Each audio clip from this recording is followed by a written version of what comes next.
Saint Benezet was an illiterate shepherd who became the patron saint of bridge builders. Today, we will learn the story of this wonderful young saint. Saint Benezet, also known as Little Benedict the Bridge-Builder, was born in the mountains of Ardèche. Benezet looked after his mother's sheep in the country, and as a mere child was devoted to practices of piety. In those days, people used to cross the river Rhône in small boats. When the weather turned bad, which often did, the trip across the river used to get very scary. Many, young and old, died while crossing the river Rhône. One day in 1177, while the sun was in an eclipse, young Bénézet heard a voice. The little boy was experiencing a vision. In his vision, Jesus appeared before him. He commanded the boy 3 times to go to Avignon, where the Rhône current was especially swift, and to build a bridge there. Bénézet was happy to go, but then he was concerned about his mother and his flock. Jesus told him that the angels would take care of his mother and his sheep in his absence. He obeyed the divine order without delay and walked down the hills. When Bénézet explained his vision to the people, at first they took him for a madman.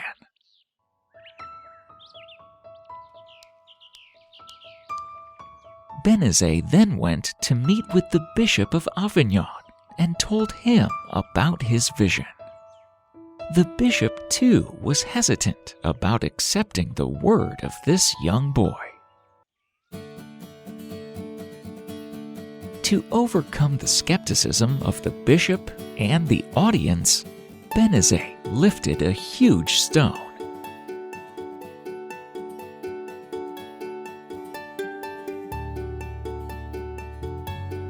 He said, "God has commanded me that this rock would be the Pont Saint Benedict, the foundation of the bridge." A crowd gathered, and they were amazed to watch the boy carry the stone.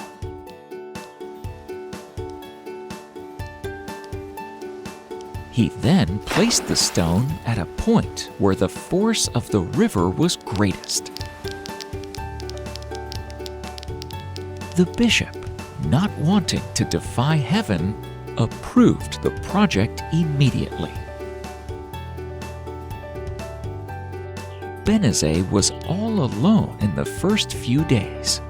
He was weak and tired of carrying the heavy stones. The folks of the town who had witnessed the miracle then came forward to help him. And pretty soon, there were many people who were engaged in the construction work. For the next 7 years, Benedict worked hard on the project. 18 miracles occurred in total during the project. The blind had their vision restored. The deaf could hear again. Cripples could walk. And hunchbacks had their backs straightened. The miracles convinced many that Bénézet's work was ordered by God, and many more came to his aid. Bénézet was endowed with an exceptional charisma. He then founded the Order of the Pontifical Brothers, also known as the Brothers of the Bridge. They were in charge of overseeing the construction works and also collecting the money necessary to accomplish the divine plan. This brotherhood soon spread all across Europe. Along with the task of building bridges, they also assisted pilgrims. In addition to the construction of bridges, The Brotherhood often attended to the lodging and care of pilgrims and travelers and the collection of alms. In this area, the sisters were most active. Bénézet died of exhaustion in 1184 at the age of only 19, a year before the completion of his work.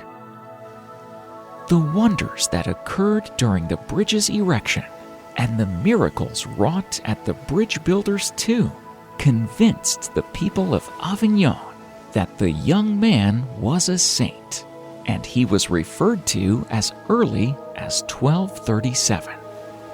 They therefore built a chapel on the bridge of Saint Benedict to enshrine his relics. The remains of the bridge still remain a pilgrimage site. Understandably, bridge builders adopted little Benedict as their patron saint. Saint Benezet is a saint because, above all, he followed the will of God. It is that simple. Following God's will ensures that anyone can become a saint. Do you, to the best of your ability, follow God's desires for your life?